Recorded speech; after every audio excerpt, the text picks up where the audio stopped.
Alors, bonjour tout le monde, bonjour à ceux qui nous joignent sur YouTube. Bienvenue à tous, bien que vous ne soyez pas parmi nous, vous êtes à la maison. Que c'est curieux comme dynamique! Ce matin, j'ai préparé non pas une étude biblique, mais une étude d'histoire de l'Église. Voici mon intention. Euh, L'Église des premiers siècles a réagi à deux pandémies principales.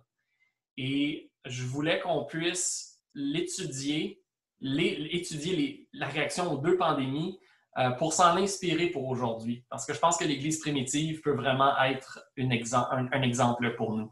Le livre que j'ai lu, c'est L'essor du christianisme de Rodney Stark, plus précisément le chapitre Réseau, pandémie et conversion. Et on va voir ensemble le genre de différence qu'a fait l'Église dans le contexte et voir aussi comment les chrétiens des premiers siècles ont tenu courage en sachant que Dieu était en contrôle. Je pense que tout le monde qui croit en Dieu aujourd'hui, tous les chrétiens se demandent, mais où est Dieu? Qu'est-ce que Dieu fait? Quel est son plan? Pourquoi est-ce qu'il permet ça? Est-ce que c'est lui qui a initié ce qui se passe aujourd'hui avec la COVID-19? Qu'est-ce qu'on peut attendre? Qu'est-ce qu'on peut espérer? Est-ce qu'il y a vraiment quelque chose de positif qui peut sortir de tout ça? Les temps sont encore incertains. Caroline, peux-tu baisser le volume en bas parce que je m'entends? Merci. Alors, les temps sont encore incertains. On parle d'une deuxième vague qui s'en vient.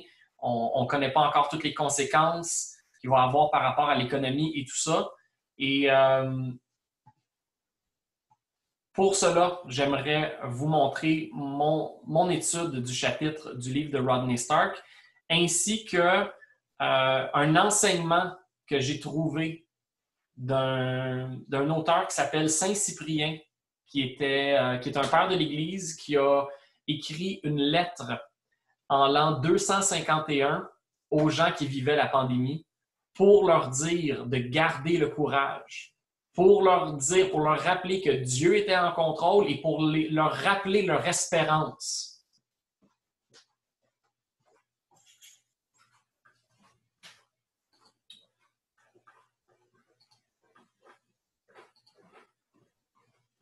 Je vous montre ici.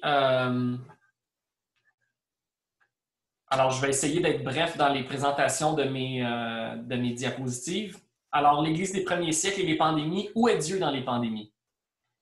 Et d'emblée, ce que j'aimerais dire tout de suite, c'est Dieu est là. Il parle, il agit, il est au milieu de nous. Et pour ceux qui ont la foi, il n'est pas caché.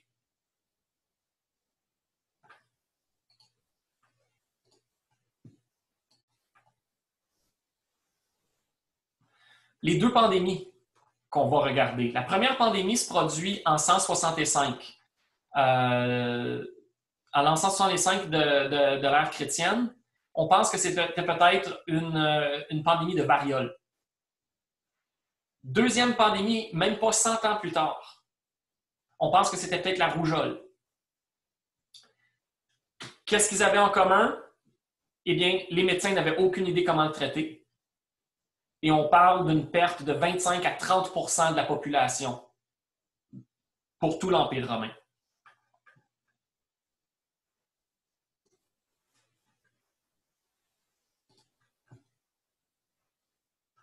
Ce qu'il faut comprendre, c'est qu'une pandémie, ça fait plus que générer des décès. Une pandémie, ça change. Ça change la société, ça crée des changements sociopolitiques. Par exemple, lorsqu'on parle des fameuses invasions barbares dans l'Empire romain, une chose qu'on oublie parfois, c'est qu'une des raisons pour l'invasion barbare, c'est les pandémies. À cause des pandémies, beaucoup de soldats étaient morts. On peut calculer un 25 à 30 %. Donc, on avait un besoin de combler avec des soldats des peuples qui ne faisaient pas partie de l'Empire romain. Donc, l'entrée des barbares dans l'Empire romain est une des conséquences des pandémies qui ont eu lieu dans les premiers siècles après Jésus-Christ. Certaines guerres ont été mises sur pause. Les soldats mourraient à la pelletée sans même avoir été au combat, là. On se préparait au combat et les soldats mouraient sur place. Donc, beaucoup de changements sociopolitiques. Et je pense que c'est ce qu'on est en train de voir aujourd'hui aussi.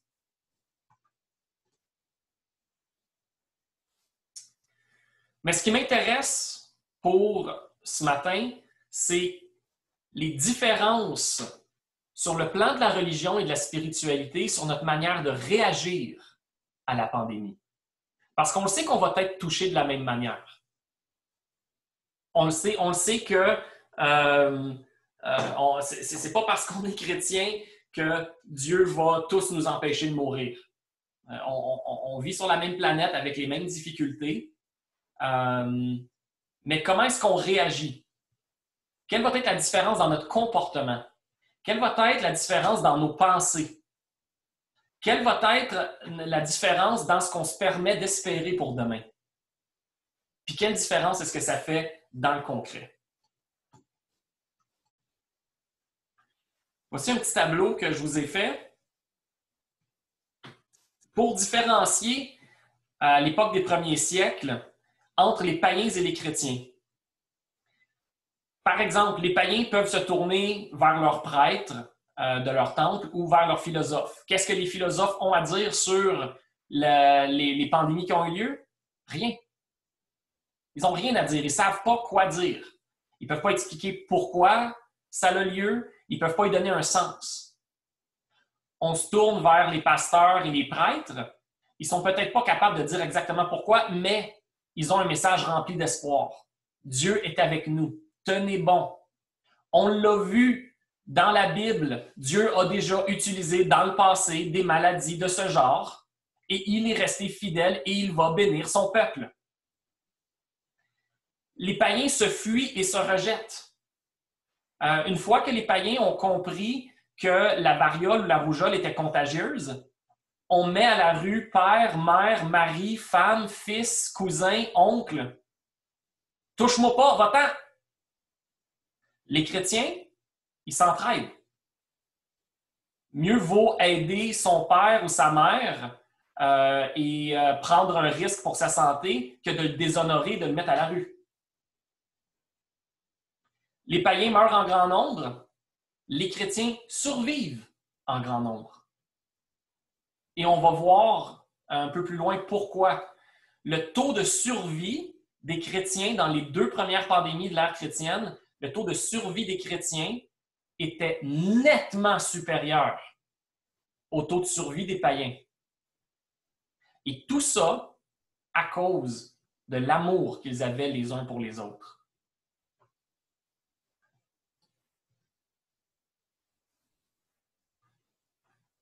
On sait aussi que les pandémies amènent des changements profonds dans les questions que les gens se posent. Une pandémie, une crise économique, une grande guerre, c'est le temps de se demander, est-ce que ma vision du monde est la bonne? Est-ce que les réponses qu'on me donne sont les bonnes? Est-ce que la carte du monde que je m'étais fait pour m'orienter, est-ce qu'elle contient des défauts? Est-ce que ma religion m'apporte des réponses appropriées à ce qui se passe en ce moment? Et dans les différentes études que j'ai faites sur les différentes religions, ce que j'ai remarqué, c'est que plusieurs des religions, comme le bouddhisme ou l'hindouisme, sont nées après des crises. C'est des gens qui étaient devenus insatisfaits des religions antiques et qui ont amené des nouvelles réponses. Et dans le cas d'une pandémie de rougeole ou de variole, beaucoup de païens vont voir qu'ils n'ont vraiment pas beaucoup de réponses à leurs questions et le christianisme va se présenter comme une option beaucoup plus viable, non seulement par la logique de la réponse, mais par la manière que les communautés vivent. Parce que ce que les païens avaient comme théologie, c'était une théologie de l'économie. Il y a un Dieu, ou plusieurs dieux, Ce Dieu-là est en contrôle de la pluie. J'ai besoin de la pluie, je lui sacrifie un mouton, il va me donner la pluie. Si je lui sacrifie un mouton et qu'il ne me donne pas la pluie, ben, je peux essayer de punir le Dieu. Je vais le priver de sacrifice. Vous comprenez? On s'intéresse à un Dieu pour ce qu'il peut nous offrir. Mais cette théologie-là n'offre absolument aucune base pour de l'entraide et de l'amour mutuel. Cette théologie-là ne te montre pas des dieux ou un Dieu qui se préoccupe de ce que tu fais avec ton prochain. C'est moi, qu'est-ce que ce Dieu-là peut faire pour moi? OK?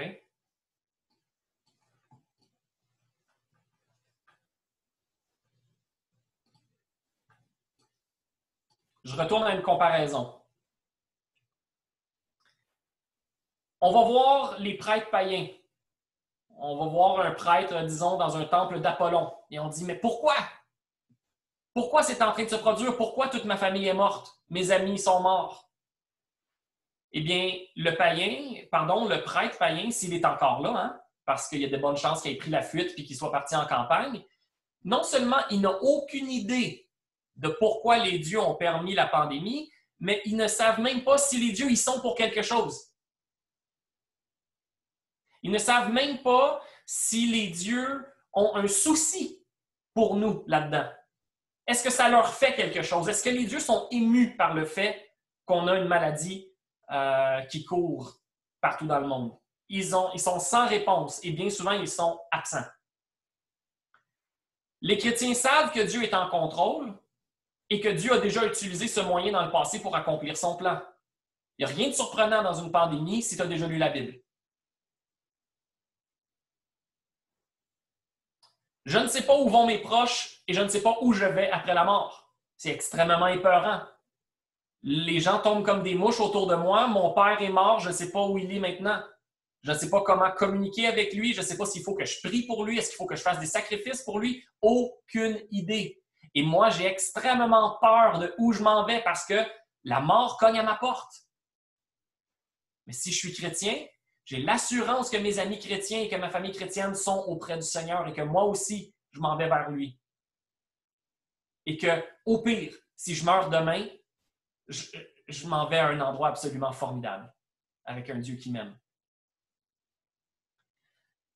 Un païen, dans le contexte d'une pandémie, perd ses richesses, il perd son pouvoir, il perd sa notoriété, il perd toutes sortes de choses. Sa vie n'a plus aucun sens et il réalise aussi que son Dieu ne l'a pas aidé, que son Dieu l'a abandonné. Qu'est-ce que Paul dit dans Philippiens 1, 21? Christ est ma vie et la mort m'est un gain.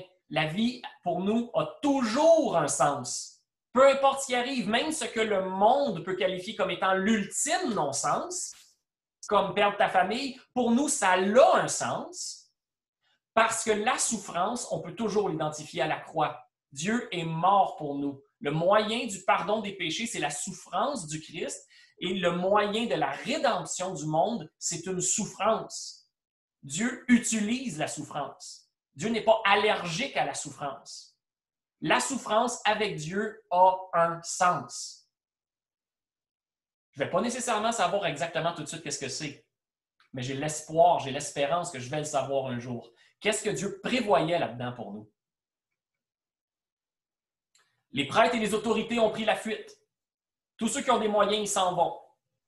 Chez les chrétiens, toute l'Église est restée avec les siens. On s'en va nulle part. On reste ensemble.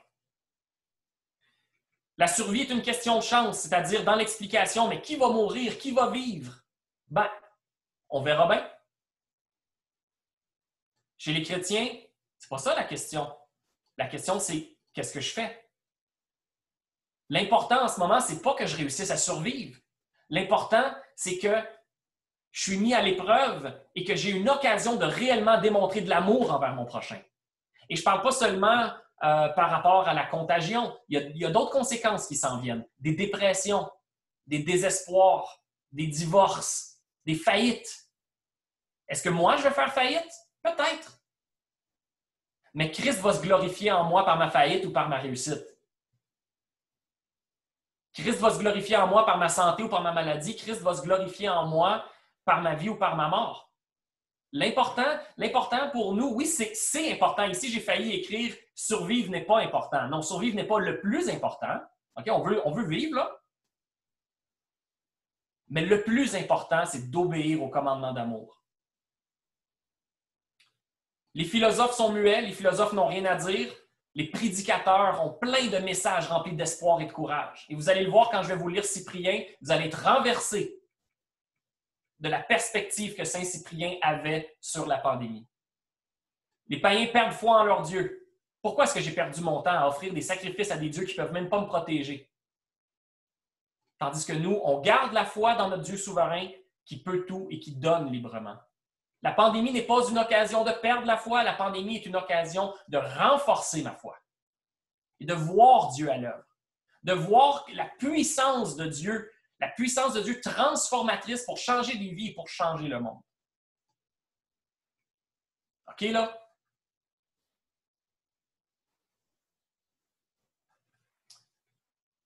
Je vous lis un texte précieux de Thucydide. Pour ceux qui ne le connaissaient pas, Thucydide est ce qu'on pourrait appeler un journaliste, un des premiers à avoir établi des normes journalistiques pour faire de l'histoire sur comment établir des sources certaines, etc. On dit même que Luc, lorsqu'il a écrit ses actes, a suivi la méthodologie de Thucydide. Thucydide est un auteur du 5e siècle avant Jésus-Christ et il a non seulement vu et connu une pandémie, mais il avait attrapé la maladie de la pandémie et il avait pu même décrire ses symptômes, ce qui est une grande bénédiction pour les historiens. Voici ce qu'il dit de la réaction des Grecs pendant une pandémie en l'an 431 avant Jésus-Christ. Ils périssaient abandonnés de tous. Ainsi, nombre de demeures où personne ne voulait faire le garde-malade se vidèrent de leurs habitants. Les morts et les moribonds gisaient pêle-mêle. On voyait des agonisants titubant dans les rues. Des malades à demi-morts et dévorés par la soif assiégeaient des fontaines. On mourait dans les sanctuaires, où campaient les réfugiés et dont le sol était jonché de cadavres. Les gens, dépassés par l'ampleur du fléau et ne sachant ce qu'ils allaient devenir, en vinrent à ne plus se soucier des lois divines ou humaines. On n'était plus retenu ni par la crainte des dieux, ni par les lois humaines. Voyant autour de soi la mort abattre indistinctement les uns et les autres, on ne faisait plus aucune différence entre la piété et l'impiété. Anything goes. C'est ça qui s'était produit. Tout le monde est en train de mourir. J'ai plus aucune raison de faire confiance en mon gouvernement, en mes philosophes, en mes prêtres, en mes autorités, en mes textes sacrés. À quoi bon? À quoi bon continuer à respecter la religion? À quoi bon continuer à respecter le code civil si tout est en train de s'écrouler? Le « à quoi bon » est le terme par excellence de celui qui est sans espérance. En tant que chrétien, on ne peut jamais dire « à quoi bon ». Il y en a toujours un quelque chose de bon. Christ est roi. La mort a été vaincue. Peu importe ce qui est en train d'arriver, c'est que Dieu est en contrôle et il est en train de l'utiliser. Il n'y a aucune excuse pour nous pour relâcher notre comportement, pour relâcher notre respect pour Dieu, pour relâcher notre amour du prochain. Au contraire.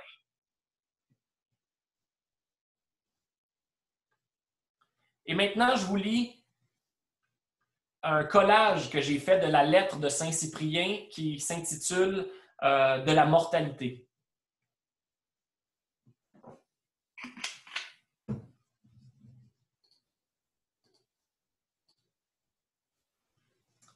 Une lettre, je l'ai appelée une prédication, mais c'est une lettre qu'il a écrite en 251 pendant la grande pandémie qui avait lieu. Le soldat du Seigneur soupire après les biens éternels. Ne vous laissez ni effrayer, ni même arrêter par les tempêtes de ce monde. Elles ont été prédites par le divin Maître. Avez-vous oublié que pour instruire son peuple et fortifier son Église contre les maux à venir, il a annoncé des guerres, des famines, des pestes, des tremblements de terre? Le Seigneur a dit, lorsque vous verrez ces choses, sachez que le royaume de Dieu est proche.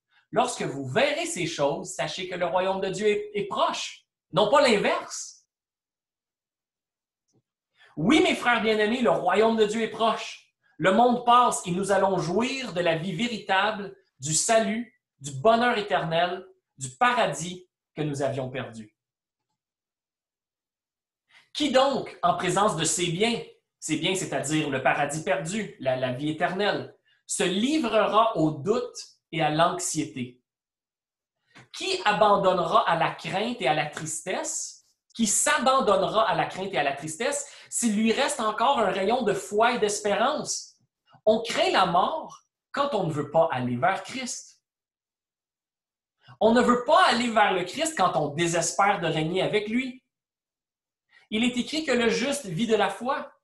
Si vous êtes juste, si vous vivez de la foi, si vous croyez véritablement en Dieu, pourquoi ne pas accueillir avec empressement la voix du Christ qui vous appelle, alors que vous devez régner avec lui et que vous avez foi en ses promesses? Mais il en est qui s'étonnent de voir que les fidèles tombent aussi bien que les idolâtres, sous les coups de la contagion. Tant que nous restons sur cette terre, nous appartenons au genre humain par le corps. Nous en sommes séparés par l'esprit.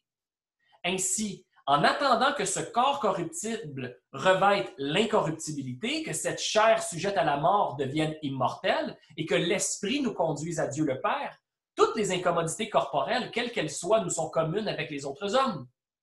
Il en est de même de toutes les maladies, douleurs, fièvres, infirmités des membres. Elles nous sont communes avec le reste des hommes parce que nous avons la même chair. Et bien plus, si le chrétien a une idée exacte de sa mission sur terre, il comprendra que ses épreuves doivent être plus nombreuses que celles des autres hommes parce que ses luttes avec le démon sont plus fréquentes.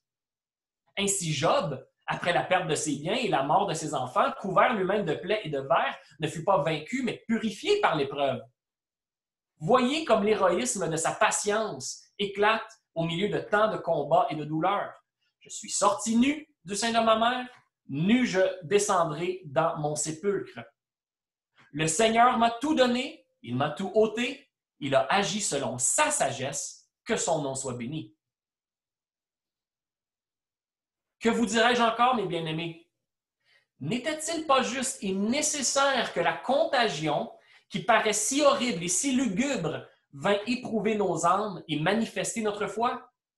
Oui, il fallait voir si les hommes bien portants viendraient au secours des infirmes, si les membres de la famille s'aimaient véritablement entre eux, si les maîtres auraient pitié de leurs serviteurs languissants, si les médecins seraient sensibles aux supplications des malades, si les orgueilleux mettraient un terme à leur violence, si les avares en face de la mort sauraient réprimer leur cupidité insatiable, si les superbes se résigneraient à courber la tête, si les riches, voyant mourir leurs héritiers, se résoudraient enfin à faire des largesses aux pauvres. Quand le fléau n'aurait eu d'autre effet que de nous montrer la mort en face, ce serait un grand avantage pour les chrétiens. En affrontant la mort, nous apprenons à désirer le martyre. Ce spectacle funèbre est pour nous un exercice. Notre âme y puise des nouvelles forces et par le mépris de la mort, elle prépare à recevoir la couronne.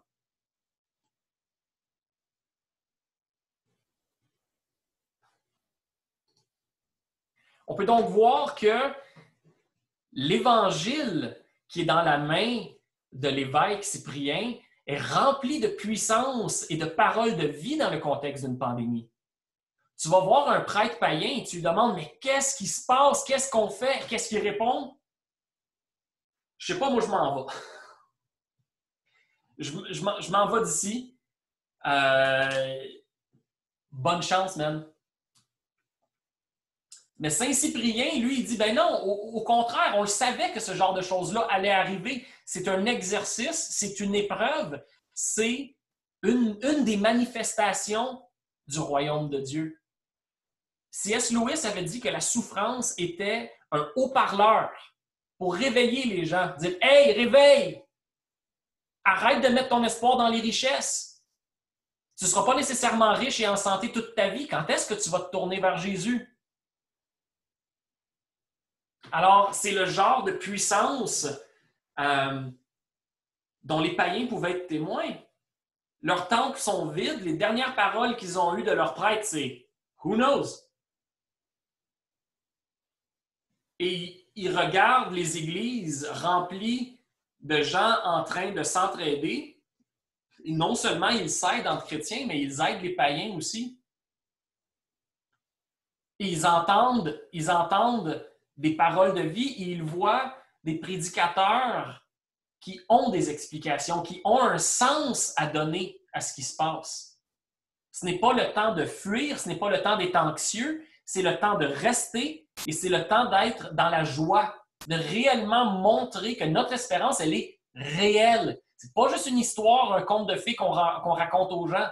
C'est vraiment vrai, le royaume de Dieu est proche.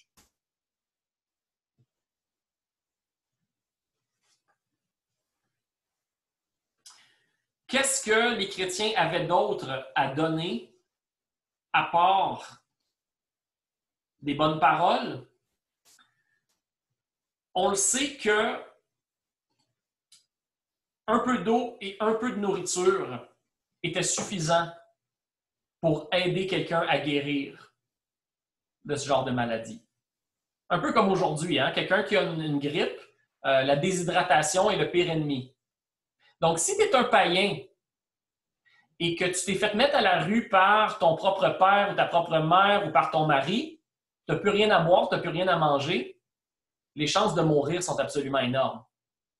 Mais si tu es resté à la maison avec ta famille, avec des amis chrétiens et qu'ils te donnent de l'eau et de la nourriture, ta chance de survie est de 81%.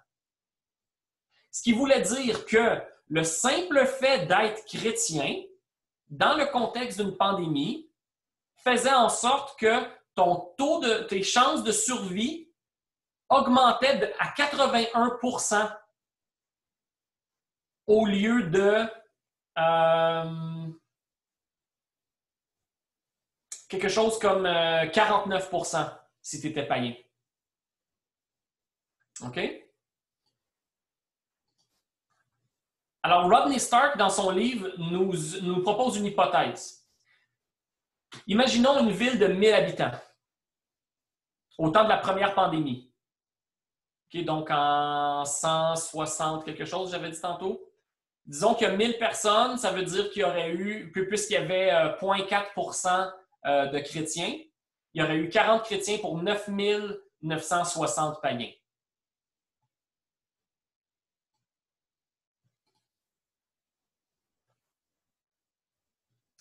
Avec des soins et les supports d'un chrétien, donc de la soupe, de la nourriture, le taux de mortalité Non, en fait, excusez-moi.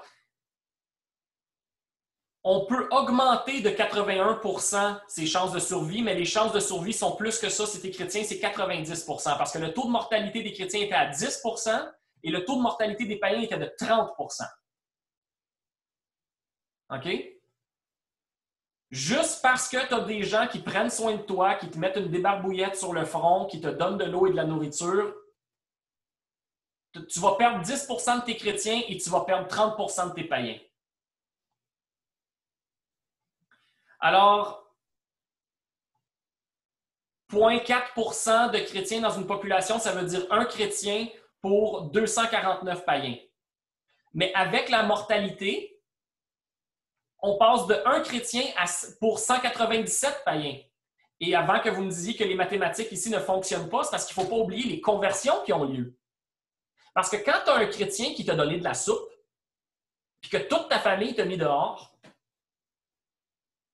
puis que ton prêtre a haussé les épaules au lieu de te donner des réponses, que tu t'es retrouvé à passer des semaines dans une église à te faire donner de la soupe puis à écouter des prédications, puis que ta femme est morte, ton père est mort, ta mère t'a mis dehors, il ne reste plus grand raison de rester païen. Donc, non seulement on a un taux de survie de 10% pour les chrétiens, on a un taux de survie de 30% pour les païens, on a un taux de conversion au christianisme de 40% par décennie. Parce que les gens sont plus capables des cochonneries et des mensonges qui leur sont donnés par les païens. C'est ça l'effet d'une pandémie. Ça te met à l'épreuve.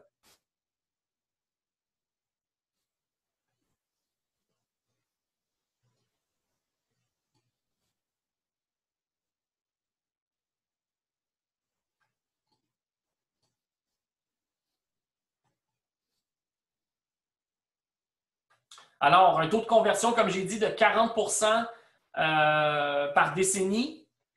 On tombe à 997 chrétiens pour 4062 païens. Donc, à la fin, là, on parle de la deuxième pandémie, pardon. À la fin de la deuxième pandémie, le ratio est de 1 chrétien pour 4 païens. En l'espace de 100 ans, on est passé de 1 chrétien pour 249 païens. Et à la fin de la deuxième pandémie, on a 1 chrétien pour 4 païens. Et on calcule que sans la pandémie, on aurait été 1 chrétien pour 8 païens. Tellement les conversions allaient vite. Mais ce qu'il faut comprendre, c'est que la pandémie fait 2 choses. Elle accélère les conversions parce que les gens sont émus. Les gens sont émus par l'amour qu'ils reçoivent de la part des chrétiens. Les chrétiens survivent plus, les païens meurent plus. Donc, c'est 2 choses. Plus de conversion et plus de survie de la part des chrétiens. Ensuite de ça, Rodney Stark nous amène au rôle des amitiés. On ne peut pas négliger le rôle des amitiés dans la conversion. C'est sûr que si tu as des amis chrétiens, tu as beaucoup plus de chances de connaître Jésus que si tu n'as pas d'amis chrétiens. OK? Alors, Rodney Stark dit, voici 3 types d'amitié. Des chrétiens avec des chrétiens. Quelles sont les chances que des chrétiens cessent d'être amis dans le contexte de la pandémie? Bien, ça serait de 19 Tu as 81 des chances que ces 2 chrétiens-là vont rester amis. Pourquoi? Bien, parce que la seule manière de les séparer, c'est s'il y en a un qui meurt. Maintenant, chrétien païen. Un chrétien qui est ami avec un païen a beaucoup plus de chances de se rompre, de 1 parce que la mort pourrait les séparer, mais de 2 parce que le païen va probablement s'en aller. Mais les chances que 2 païens restent amis ensemble sont de 25 parce que les chances que tes amis païens meurent sont énormes et ceux qui sont encore en vie vont probablement partir et tu ne les reverras plus jamais. Alors, dans le contexte d'une pandémie, des pandémies des premiers siècles, c'est ton réseau qui change. Par exemple, disons qu'un païen a 5 amis très proches, ceux sur qui il peut vraiment compter. Il y en a un qui est un chrétien, les 4 autres sont païens. Le chrétien va probablement vivre et il va probablement garder son amitié avec lui. Il va probablement mourir, sinon 3 païens sur ses 4 amis païens, ou bien il y en a 1 ou 2 qui va mourir, puis il y en a au moins un qui va s'en aller. Alors, après la pandémie, ce païen-là, il lui reste un ami chrétien, un ami païen. Son ami païen, il ne lui reste pas beaucoup d'autres amis païens. Son ami païen qui a survécu, il ne croit plus, il ne va plus au temple, il n'y a plus de prêtre, il n'a probablement plus d'argent, il ne parle plus à sa famille. Tandis que son ami chrétien a encore tous ses amis chrétiens, a encore toutes ses références, sa foi est plus forte que jamais, il est fatigant, il parle de Jésus à tout bout de champ. Et c'est probablement grâce à cet ami chrétien-là que lui est encore en vie. Qu'est-ce que vous pensez qu'il va se passer? Bien, il va se convertir. S'il veut se faire des nouveaux amis, s'il veut se trouver un nouvel emploi, s'il veut marier une femme, il va demander à son ami chrétien. C'est lui qui a encore tout son réseau et tout ce monde-là est vivant et rempli d'énergie, rempli d'espérance, sont en train de louer Dieu pour tout ce qui s'est passé. Il y a sûrement probablement plein de cruautés et de persécutions qui ont arrêté grâce à la pandémie. Mais ce païen-là, il se tourne vers son ami païen et il dit « Ouais, ça fait dur notre affaire, hein? » Et là, un païen qui a un ami chrétien et un ami païen, ben, il devient chrétien. Alors là, on est rendu 2 chrétiens pour un païen.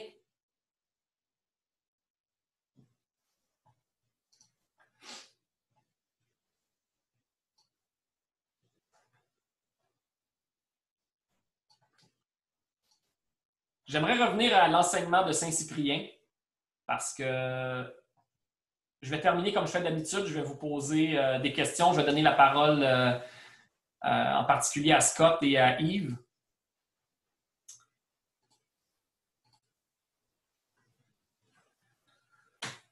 Regardez bien comment Cyprien interprète la pandémie. La peur de la mort, que les fléaux tiennent suspendus sur nos têtes, enflamme les tièdes. Enflamme les tièdes. Ranime les lâches. Ramène aux rigueurs de la règle ceux qui s'étaient égarés. Cette crainte salutaire rappelle dans nos rangs des déserteurs. Des gens qui avaient dit « Oh, ça ne me tente plus d'être chrétien ». Dans le contexte de la pandémie, on dit « Oh, tu sais quoi, j'ai peut-être le goût de l'être finalement ». Et force les païens à se pénétrer des enseignements de la foi. Ils n'ont plus le choix de nous écouter là. Ainsi, tandis que les vétérans de l'Église sont appelés au repos, c'est-à-dire la mort, je vois se former une nouvelle armée plus forte que la première. Elle marche au combat sans craindre la mort et vient combler les vides que le fléau fait dans nos rangs. Alors Cyprien il a vu les conversions. Il dit, le fléau vient combler les vides. Il y a plein de gens qui meurent, mais il y a encore plus de gens qui entrent à cause de la conversion. Et qu'est-ce qui fait ces conversions-là? C'est la manière de vivre dans l'amour que les gens dans l'Église avaient les uns pour les autres. Et maintenant, je vous pose la question, comment appliquer ça aujourd'hui dans le contexte de la COVID? Est-ce que ça veut dire devenons imprudents et abandonnons le confinement, des choses comme ça? Je ne crois pas. Mais il y a toutes sortes de conséquences qui s'en viennent. On entend parler de faillite. On entend parler de chômage, on entend parler de dépression, on entend parler de violence conjugale. Je me souviens, au tout début de la pandémie, lorsque David Potier avait dit « On peut être une présence non anxieuse dans un monde qui est présentement anxieux », j'ai envie d'appliquer ça et de l'amener plus loin. Est-ce qu'on peut être une présence joyeuse à cause de l'espérance qu'on a? Parce qu'on sait que le COVID, c'est rien d'autre que quelque chose que Dieu peut utiliser. Dieu est en contrôle. La COVID, ce n'est pas le fin mot de l'histoire. La COVID, c'est une des pages dans le livre de l'histoire de Dieu. Parce que Dieu sait où il amène l'histoire. Il amène l'histoire vers l'accomplissement final de son royaume. Qu'est-ce que Dieu nous demande aujourd'hui et dans les mois à suivre, alors que la crise va continuer à générer des conséquences? Comment est-ce qu'on peut s'inspirer de l'Église primitive pour faire rayonner la parole de Dieu, faire rayonner la puissance de son Saint-Esprit en nous?